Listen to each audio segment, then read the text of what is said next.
Hello, everyone, and welcome to the One Man Renegade Podcast YouTube channel. I am your host, Honorable Greg B, and today we are continuing my journey through my Nintendo Switch collection, as it is my Monday, and I like to show off my collections for my Monday. Now, if you haven't seen the first two versions of this, head on up to that little thing right there, click on that, go watch those videos, then come back, and while you're at it, head on down, hit that subscribe button, hit the notification bell, hit the share button, share this with everyone you've ever met.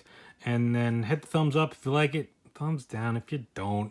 But if you don't, or even if you do, head on down the comments down below and let me know what you didn't like about the video. Maybe you have something to say about one of these games, or the Nintendo Switch in general, or maybe something about your Switch collection. I don't know, whatever you want to talk about, let's head on down there and let's chat it up. And then also there's a bunch of links down there as you head towards the comments in the description for my blog, my podcast, Facebook channel, Facebook page, Twitter page, Instagram page. There's also a link if you want to get one of these nice little mats. And yeah, check those all out. So continuing on in my collection. Now, last video, I thought everything was in alphabetical order, and it clearly wasn't, as flashback somehow worked in out of order.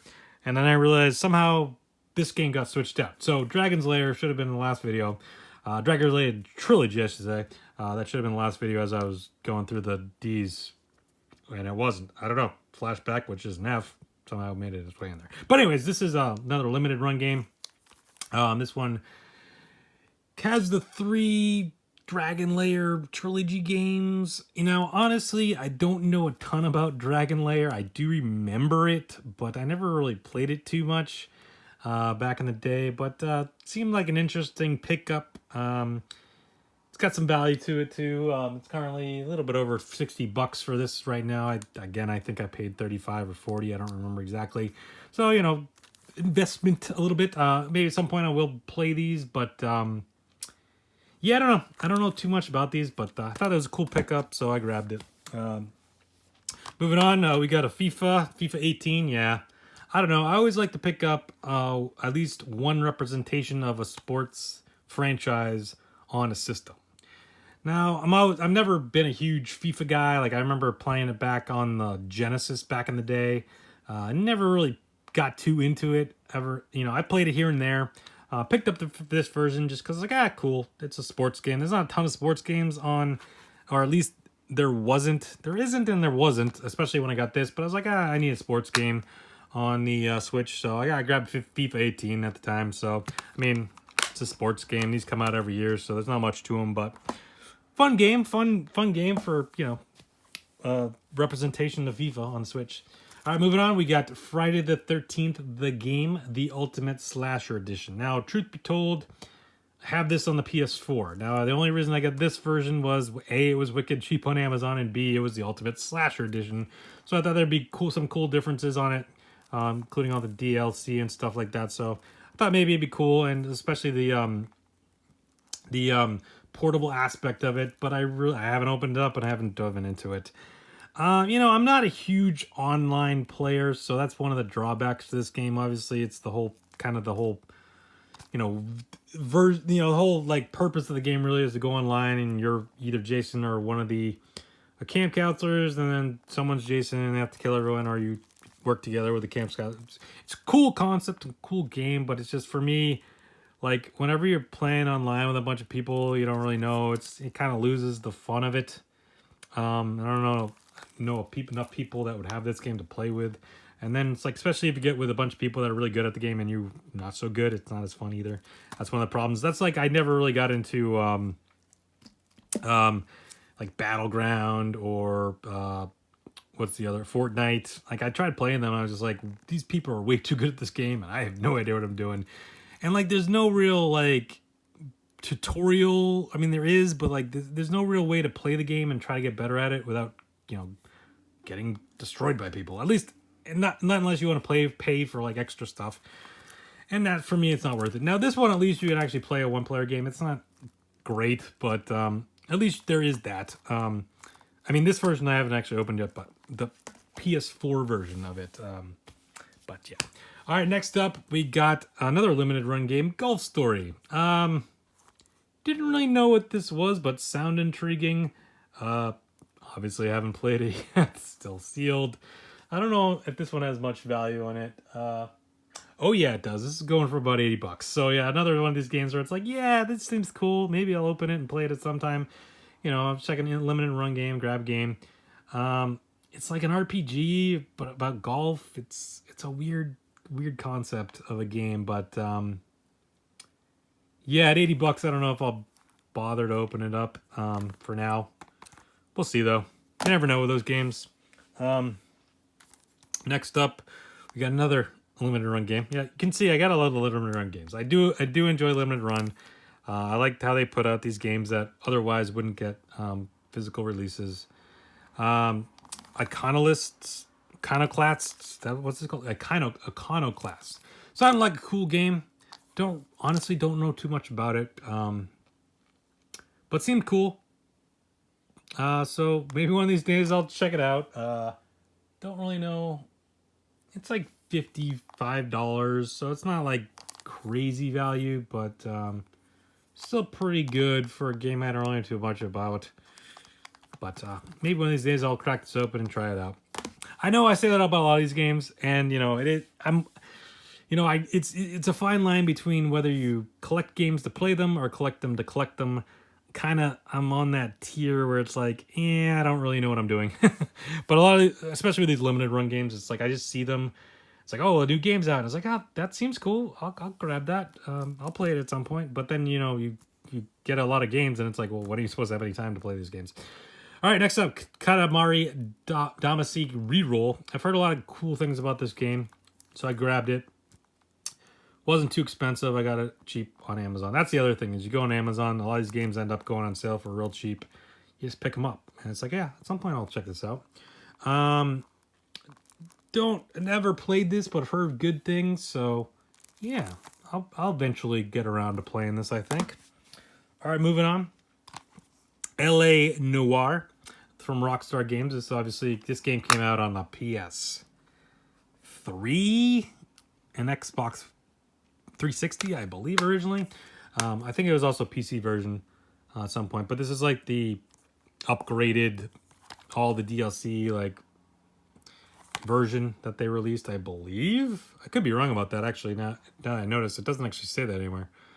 But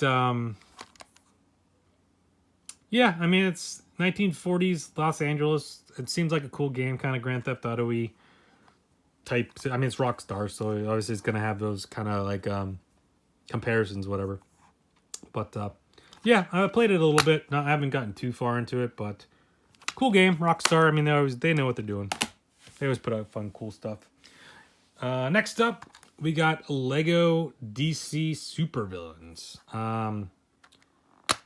These Lego games can be fun. I mean, they are what they are. I mean, they're kind of goofy. There's a lot of, you know, they're not serious, and that's kind of cool. But, you know, at the same time, they're kind of, I don't know. I mean, they're not like deep games or anything like that. They're just, you know, fun to play a lot. And, you know, the other thing about it, and we'll get into it as I go through, I might as well just bring these all up. There's also Marvel. So, like, they have a lot of franchises they can do. So that's kind of a cool thing, too. Because it's like, yeah, I mean, it's like Lego, but it's like, yeah, they do pretty much everything. I also got the Lego Movie and the Lego City Underground. These ones I haven't cracked into as yet. I mean, you know, just because I was like, you know, they're Lego games. They might be fun, but they weren't DC or Marvel. So I was like, I don't know. But, you know, also they were kind of cheap. So just grabbed them as I was looking for stuff on Amazon. So yeah, that's my Lego game collection, as it were. Yeah. And moving on. We got The Legend of K Anniversary. So, again, this is a game I believe came out...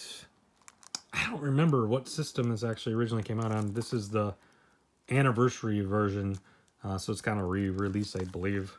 Don't know too much about this game. I haven't played it, as you can tell. Got it for like $10 on Amazon or something like that. Heard decent things about it, so I was like, yeah, I'll check it out at some point. But obviously, like I said, sound like a broken record now. Haven't yet. And finally, wrapping things up with another limited run game. Now, this one, Liu Mines Remastered. So this game I originally got, it was a launch title for the PSP. And I really liked, well, the original version, not the remastered version, the original version. I really enjoyed it on the PSP. So I was like, when it came out for the Switch, I was like, I gotta get this. Like, you know, it has a lot. It's, I mean, obviously it's not Tetris, but it has, you know, puzzly feel. Kind of harking back to the days of playing Tetris on the old Game Boy, and obviously with PSP being a portable system and Switch being a portable system as well, it kind of like was like, yeah, that makes sense to have a portable game. Limited run games, but it's not. It wasn't. It's not like a huge seller or anything like that. Yeah, it's basically worth what I paid for it. Maybe even less at this point. But yeah, so like, you know, I don't know. It just seemed like a fun game to pick up, play on the Switch. Yeah, and that's gonna do it for today. Just checking out some of these sweet games I got for the Nintendo Switch. Come back next week and I'll show off more of my collection. Thank you for watching again. Hit that subscribe button, hit the notification bell, all that fun stuff. Actually, before we go, one last thing. I do have the Pro controller. It's a pretty good controller. One of the huge, actually I haven't used it in a little bit. It's a little dusty, my bad. One of the kind of the huge selling points of this versus, I mean, it's at a, the D-pad's not great in it. I will admit the D-pad's not great in this. This is kind of a not great D-pad, and the reason I know that is because I've tried to play Tetris 99 on this, and a lot of times you gotta use the D-pad for Tetris. You hit the, you think you're hitting the right thing, and something happens, and something goes crazy, and it's not great. But the other huge thing about this, the layout's not bad. It's pretty nice. I mean, for me as a PlayStation guy, I do kind of like the things in the middle. And I will be honest though, the one of the underrated ones is the, and I have it, but I don't have it available to just grab and show you right now. But the Pro controller or whatever it was called for the Wii U actually was really cool because it had the thumbsticks up here to kind of mirror the, you know, the bigger Wii controller with the screen and whatever, just because it needed to be that way. But on the smaller, like, Pro controller, I really kind of like the thumbsticks being up here. I mean, I don't mind them being down here for the PlayStation, but, like, up here, they kind of made sense. The buttons were, I don't know. But anyways, yeah, I just wanted to show off one of the accessories I have, the Pro controller. So there you go. But anyways, yeah, thank you everyone for watching. Come back next week when I show off some more games and maybe some more accessories. I don't have a ton of accessories, but I do have a few that I will show off. And thank you for watching. Bye.